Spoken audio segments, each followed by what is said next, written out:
खड़े हैं और वो कंप्लीटली डिजेक्टेड, डिसअपॉइंटेड, डिप्रेशन में जा रहे हैं, डिप्रेशन में जा रहे हैं और भगवत गीता हम उनको पढ़ा नहीं रहे हैं। मेरे जनरेशन में तो मैं तो फेल हो गया करीब करीब।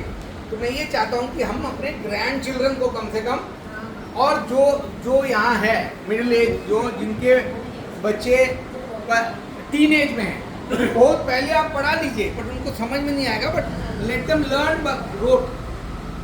जपने के लिए क्या बोलते हैं उसको, चैंटिंग विदाउट सीइंग, मेमोराइजेशन के लिए आप कर दीजिए, बट 15 से 20 साल before they go out of our hands, please teach them कि this is what is taught in that, and especially the last one. See, आपका बहुत जगह बोलते कि जो आपका स्वधर्म है, what is स्वधर्म?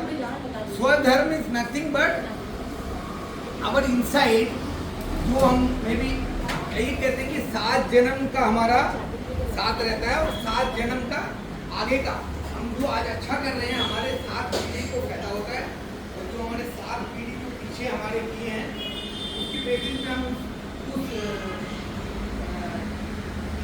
परिवार में जन्म लेते हैं। हमारा जो पुण्य होता है और जो स्वभाव होता है उस हिसाब से उस घर पे हम जन्म लेते हैं, ताकि हम उसको कंटिन्यू कर सकें। तो 7 पीढ़ी 7 पीढ़ी आगे, तो आप जो भी आज अच्छा कर रहे हैं, बुरा कर रहे हैं, वो आपको 7 पीढ़ी तक भला करेगा। तो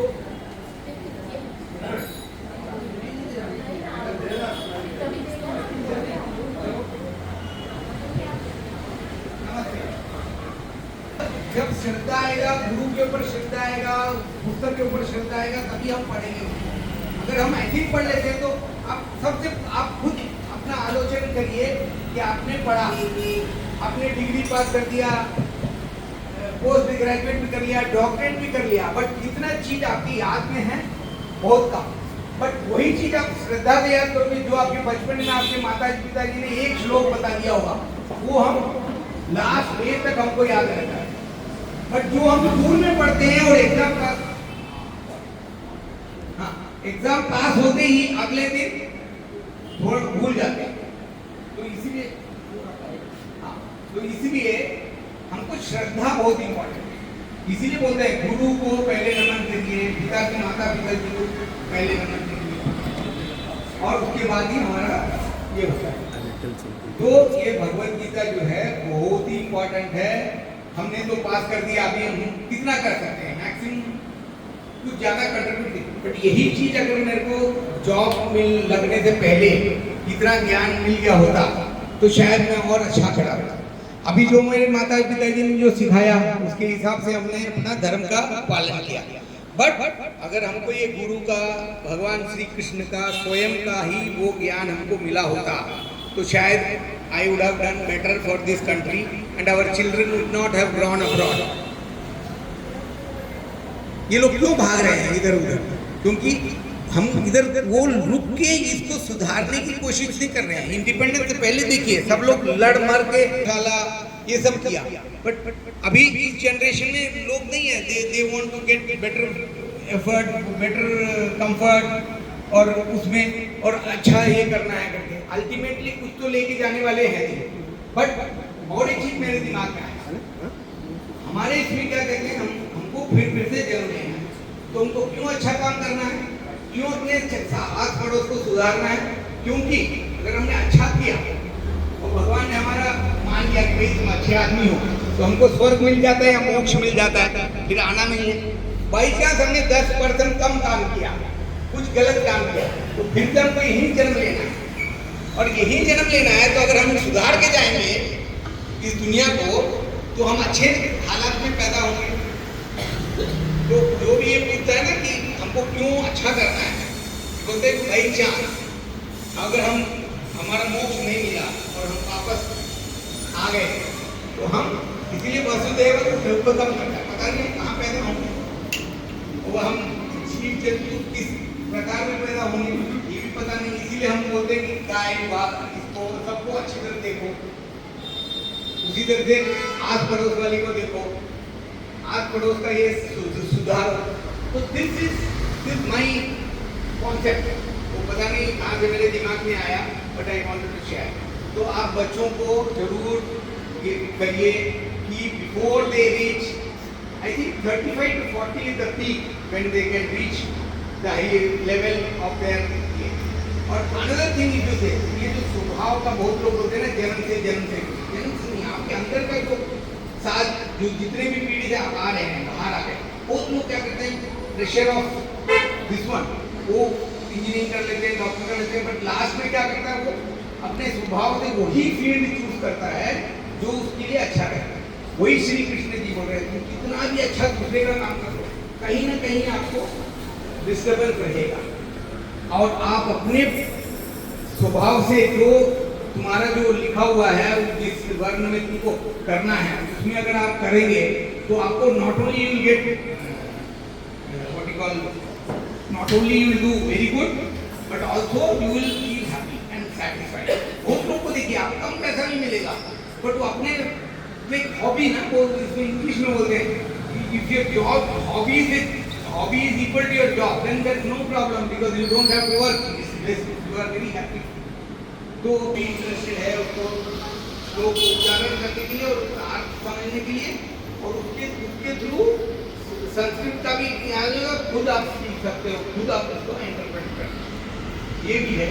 तो हम लोग जो है यहाँ पर पवई में कुमार जी, प्रसाद जी के इसमें we have started कि एटलीस्ट पवई में सहस्त्र मतलब 1000 सहस्त्र मुख से संस्कृत बोलना और बातचीत करने के लिए प्रैक्टिस होगा। बहुत लोग आपको देखा होगा कि संस्कृत के अध्यापक हो जाते हैं, बट उनको संस्कृत में बोलते नहीं, तो इंग्लिश में बोलते हैं उसका अर्थ, या हिंदी में बोलते हैं, और वो खुद संस्कृत में नहीं बात कर पाते, क्योंकि हमारे जो सिस्टम है उसमें एक चीज़ है कि उसका जो कॉन्टेक्स्ट को हम समझ लेते हैं।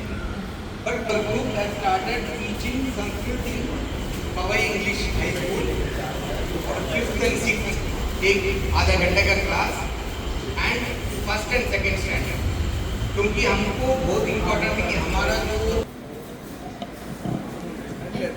समाधान जो है हमारे जिंदगी में जो भी प्रॉब्लम है, जो भी समस्या है, भगवत गीता में उसका समाधान है, और भगवत गीता से ही हम वहाँ से प्राप्त कर सकते हैं, और बहुत सरल से प्राप्त कर सकते हैं अगर हमें रेगुलरली पढ़ेंगे तो इसलिए भगवत गीता क्या है, ये बुजुर्गों के लिए नहीं है, ये हमारे जीवन चलाने के लिए।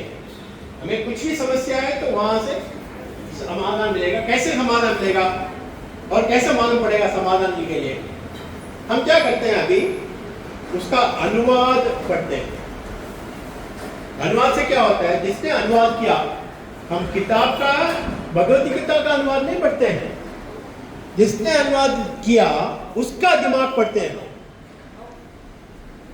हमें खुद ही उसका अनुवाद मालूम होना चाहिए, तभी हमें उसका महत्व मालूम पड़ेगा। उसके लिए संस्कृत, हमारा जिंदगी में संस्कृत है, हमारे हृदय में संस्कृत है। श्लोक बोलते हैं संस्कृत है, हमारे भाषा में संस्कृत है।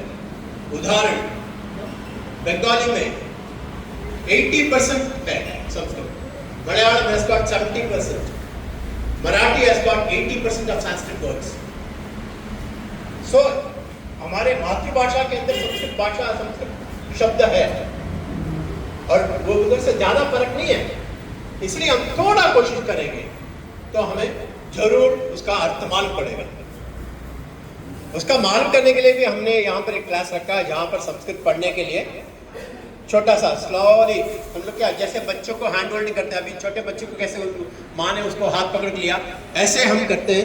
जो भी संस्कृत पढ़ना चाहते हैं उनको हैंड होल्डिंग कर संस्कृत पढ़ाते हैं, अर्थ बताते हैं, और एक स्थिति ऐसा लेकर आते हैं जहाँ पर वो खुद ही संस्कृत पढ़ने का लायक हो और समझने का लायक। अतः हम किं वदामि, सर्वे जनाः कृपया संस्कृतं पठन्तु, संस्कृतं जानन्तु।